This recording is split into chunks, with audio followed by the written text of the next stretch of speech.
The last bit of technology I chose to talk about today is TED Ed. As discussed earlier in this class, I really like TED Talks, so I thought this was appropriate. I've never used TED Ed in my classroom though. Um, Within this website, I've already signed in. It's web-based, not device specific. It will work on any browser and it's totally free. So I could go to this lessons tab. This would obviously be for my students. Then you can pick from any of these lessons that are here already. This one about how to practice emotional first aid applies to my classes. If you go down here, it'll have the students watch it. Then you can think about it, what you learned. There's several questions here, 7 questions.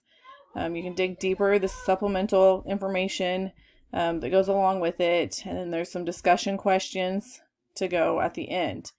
If you can't find one of these pre-made lesson plans, you can create your own lesson plan. So if this is my chapter on birth defects, we can go in here and it'll give you a bunch of videos about birth defects. You pick one, it'll give you a little information about it. Press continue, and you can have them watch it, think about it, give a little introduction. Then they can think about it. You can add multiple choice questions or open answer questions. You can dig deeper with more supplemental information, and create your own lesson plan that way. The standards I thought went along with this one were 3C: to inspire a culture of innovation and collaboration that allows the time and space to explore and experiment with digital tools. This is definitely a digital tool to experiment with, and you can learn a lot from, and then we can collaborate with our classmates.